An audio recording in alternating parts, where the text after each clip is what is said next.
मोदी जी फजीलतुल शेख हैं। हजरत इबलीस की तालीम याफ्ता मदरसे के तालिब इल्म में गोल्ड मेडल मिला इनको। मोदी जी बोले जेलों को खाली कर दूंगा, वक्फ को लूटो। अस्सलाम वालेकुम नाज़रीन वक्फ बोर्ड के मामले को लेकर पूरी देश में हलचल मचा हुआ है, खास करके मुसलमानों के अंदर, क्योंकि वक्फ बोर्ड के अंदर मुसलमानों की मस्जिद, दरगाहें और मदरसाएं और कब्रिस्तानें मौजूद है। वक्फ बोर्ड का एक QR कोड जारी किया है लोगों की राय जानने के लिए। उस QR कोड को स्कैन करके अपना वोट जरूर डालें। और बैरिस्टर असदुद्दीन ओवैसी ने क्या कहा, देखिए इस पूरी वीडियो में। ये एक और उसमें बिल में लाए कि जैसा वक्फ कानून बन गया खुदा ना खास्ता, ये 6 महीने में सब रजिस्टर कराना। अच्छा, औरंगाबाद में जितनी प्रॉपर्टी आपकी, आप बोले ठीक है भाई अब कानून बन गया, हम जाके इसको पोर्टल पे चढ़ाएंगे।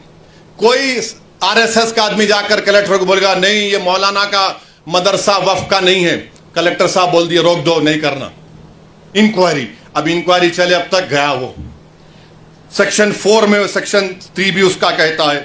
फिर कलेक्टर की रिपोर्ट, कलेक्टर साहब लिख के बोल सकते मेरे को तुम्हारा चेहरा पसंद नहीं आया, तुम ये मस्जिद पे खड़े थे, मैं इंक्वायरी ऑर्डर कर रहा हूं। ये सेक्शन 36(7) कह रहा हूं। रजिस्ट्रेशन 36(f) में जो रजिस्ट्रेशन का कानून लगाया गया, अब स्टैंप एंड ड्यूटी पे लगाना पड़ेगा आपको, यानी आप वक्फ कर ही नहीं सकते।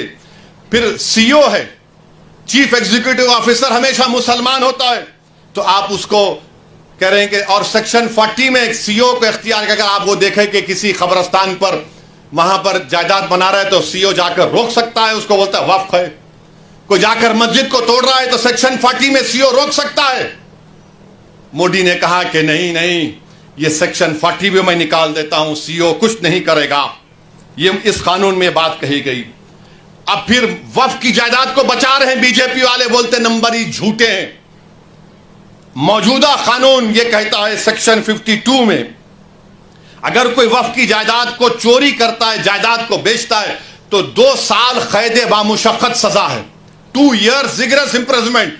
मोदी जी फजीलतुल शेख हैं, हजरत मौलाना है, हजरत इबलीस की तालीम याफ्ता मदरसे के तालिब इल्म में गोल्ड मेडल मिला उनको। उन्होंने कह दिया कि 2 साल रिगरस इंप्रिजनमेंट नहीं, 1 year सिंपल इंप्रिजनमेंट। 2 साल कैद बामुशक्कत की जगह 1 साल। पहले नॉन बेलेबल था, मोदी जी बोले जेलों को खाली कर दूंगा, वक्फ को लूटो। अब बेलेबल कर दिए। पहले जुडिशियल मैजिस्ट्रेट के पास, फर्स्ट MM के पास, बोले नहीं नहीं जरूरत ही नहीं है, मैं हूं तो मुमकिन है, ये काम कर दिए। फिर उसके बाद आप देखते हैं कि लिमिटेशन का कानून, लिमिटेशन का कानून क्या है कि अगर आप किसी की जमीन पर 12 साल एडवर्स 12 साल आप काबिज हैं तो आप ओनर बन जाते। वक्फ के कानून में नहीं है, आप 11 साल रहो, 100 साल रहो, 200 साल रहो। इसीलिए रत्नागिरी में वो जो मुतवल्ली जिसको छत्रपति शिवाजी ने जायदाद दी थी, वो 250 साल से वगैरह के कागजात है।